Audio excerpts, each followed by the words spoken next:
Hi, hello, and welcome to my channel, or welcome back to my channel. My name is Andy, sometimes Mouse, and I talk about books and book-related things, and today I am giving you my October wrap-up.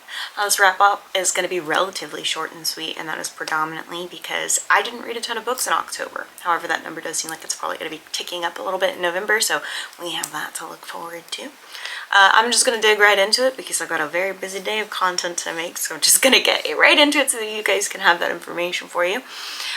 For October, I read 15 total books with 3,141 total pages read. If you are new here and this is your first wrap-up with me, I do not count the pages of books that I listened to in audiobooks, so those are just the books that I actually read, or pages that I actually read. I listened to 89 hours and 38 minutes total, which is also equivalent to 3 days, 17 hours and 38 minutes. My average rating was a 4.0, which is pretty high for me. My average pages per day was 92.6, and my average hours listened per day was 6 hours and 48 minutes and 32 seconds. I read a total of 5 rereads. Normally here I would include my library books, my books purchased, but I currently don't have that information, and in fact I'm gathering a lot of different data about that right now, so I do not have that data for this update or for this wrap-up, but I should for next month. I read a total of 7 audiobooks, 4 ebooks, and 4 physical books. I read 6 books between the pages of 301 and 400 pages, and then 2 books between the pages of 401 and 500 pages. I read 6 adult books and 9 young adult books. And of those books, the genres are as follows, and I will soon show you a clip of the book blanket and where that currently is at as well. But I read 7 fantasy books, 4 thriller, 2 horror, 1 romance, and 1 contemporary.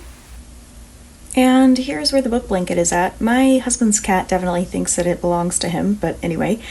I'm cleaning up the edges. I've lost about almost 100 stitches somehow between the very first stitches and where I'm at now. I'm currently working on November and December together, actually, so this chunk here is October. It's quite a large blanket, not as big as I expected it to be, but still pretty cozy, and once the edges are fixed, I think it'll be really pretty, so you have that to look forward to. Anyway, here's Mr. being cute, which is shocking. And that's all my stats. This was pretty quick, a quick update really, a quick wrap up. My best and worst though for this month is going to be a little bit tricky because I don't have a worst book this month. I actually relatively enjoyed all of the books that I read, and so that limits my ability to say that I have a worst book. So I'm gonna actually do my worst book first because I want to get it out of the way, because yes, it is the worst book I read this month. I do not think it was a bad book. I physically own this book and have no intention of getting rid of it. And in fact, it's a reread. So obviously I liked it enough to read it again, although it was predominantly because that is this month's book pick for the Queer Book Crew. But regardless, that would be Summer Suns by Lee Mandello. Upon reread, there was just a lot of logic that was missing, and the horror could have been more horror for me. It wasn't bad, it just, there was a lot of logic that was missing, and I didn't find the characters likable enough to get past their faults. You know, I love unlikable characters. I love characters with severe flaws. I love characters with harsh backstories. I love all of those things, but unfortunately, the characters didn't really have enough redeeming qualities for me to like them enough to carry on. There were some concepts and things that I felt went over my head or were hard for me to understand, and so even upon reread, knowing this story and knowing I've read it before, it still missed the mark. So when I initially read it, I think I rated it 4 stars, and this time I've rated it 3. And it's not to say it's a bad book. I enjoy the book. There's just some things now that I would very openly be like, this just wasn't for me. So there's that. For my best books of the month, I'm only going to do 3. Because I don't have enough to do 5, if I'm being honest, without just giving you all of my rereads for the month. So one of them is a reread and the other 2 are brand new books. And we're going to start with the brand new books. We've got Note of the Ninth by Tamsin Muir. This is the 3rd book in the Locked Tomb series by Tamsin Muir. It was very good. So kind of different than Harrow and Nona in that while no, we still don't really know what's going on, it made more sense about what was happening because it was placed in a world that felt like you and I's world. And so the rules and the behaviors and stuff made more sense to me, and the way that things were explained made more sense to me. But I was confused for a good while about what the fuck this had to do with the Locked Tomb trilogy. And so once that all tied in, it was very good. It was like, oh my fucking god, are you for real right now? And you also find out about how like God became God and how necromancers came to be. Like you find out a lot of backstory that you otherwise would not know. And I really, really appreciated that because I love a good backstory. I love good information, good history. And you find that out in Nona the Ninth. I also think Nona is just this absolutely fantastic, lovable, great character because Gideon, yes, Gideon is great, but Gideon's also an asshole and kind of annoying sometimes with it and a brute really, which is great, right? I have no grievance with it. That's Gideon. And then Harrow is a bitch, and that's who she is, and it's great. I don't want anybody to think I dislike these characters. I like these characters a lot.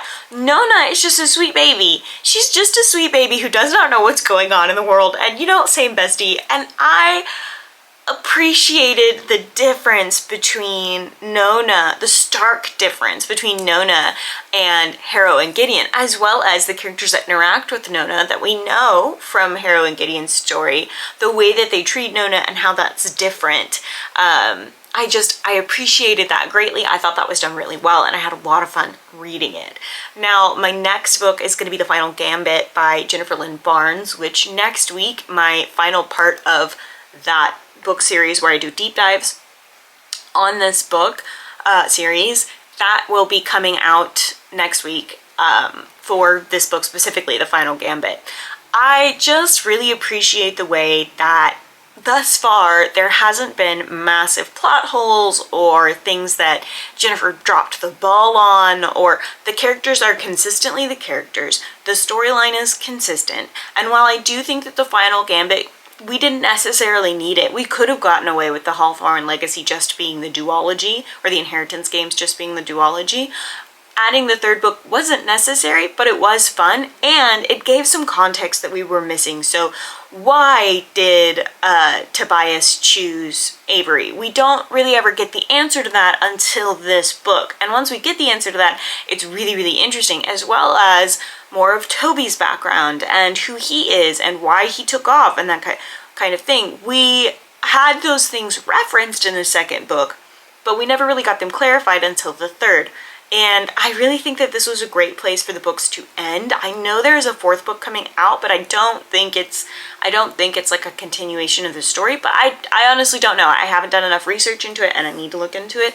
But the book was fantastic, a fantastic finishing of Avery's story and her inheritance and what she decides to do with them. And it was pretty self-aware of itself, so in the end, Avery ends up donating a ton of money. This isn't like a huge spoiler, but she ends up donating a ton of money. But she openly is like, I kept $2 billion for myself. So, you know, don't tell me I'm great and wonderful, whatever. I kept $2 billion for myself. I could have given away more and I didn't. And I thought that that level of self-awareness was kind of cool, because most people, like, I wouldn't know what to do with $2 billion. And Avery openly admits that too. She's like, I could not spend $2 billion even if I wanted to.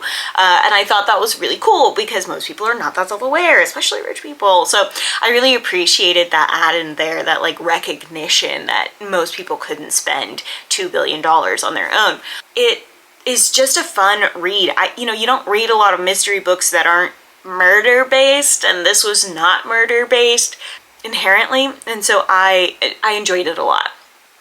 And then finally, it's going to be The Hawthorne Legacy, which is in the same series by Jennifer Lynn Barnes. It is the second book of the Inheritance games. I just love this book so much. I love the character dynamics that we get. I love the interactions that we get and the characters that get introduced, and I feel like Avery becomes a more well-rounded person, because in the Inheritance games, she is single-focused puzzle solver, whereas in the Hawthorne Legacy, she becomes this multifaceted character who cares deeply about others. In the Inheritance games, we see a little bit of that, but even Max, her best friend, calls her out, like, you haven't even asked me how I am in XYZ days, like, you don't even know how I am. Max calls her out, and it makes sense, but it also was confusing because Avery does consistently tout herself as someone who cares deeply about her loved ones, but you don't necessarily see that when she becomes puzzle focused, which makes sense in the fact that she's like romantically entwined with Jameson. Like, that dynamic makes sense too. But the Hawthorne legacy kind of gives her more depth. It gives her more story. It makes her more interesting. It also gives the Hawthorne family more depth as well, instead of making them just feel like this super shallow rich family, which they predominantly still are, but it gives them depth that they otherwise would not have had. And I really appreciated that, and I thought that that was done really well. And that's it, y'all. It's a very short and sweet wrap up this month, and I'm very sorry about that, I guess. I don't know if you guys want to hear me ramble for a very long time, but that's it. It's a very short wrap up.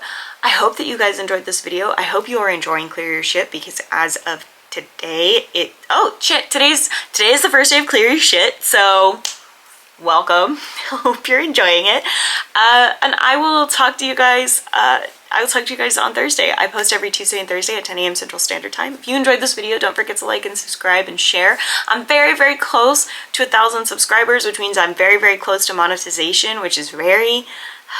fingers crossed. I might lose a source of income soon, and I don't want to get into the details of that, but I might lose a source of income soon, so just every little bit would help, and monetization is one of those things. So just, if you liked this video, please subscribe. It would mean the world to me.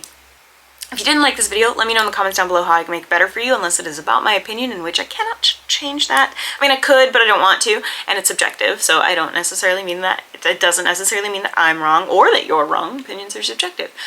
I believe that is it, though. So I'll talk to you guys again later. Don't forget to take your meds, which I need to go do, drink your water, and do something today to take care of yourselves. Okay, thanks, bye.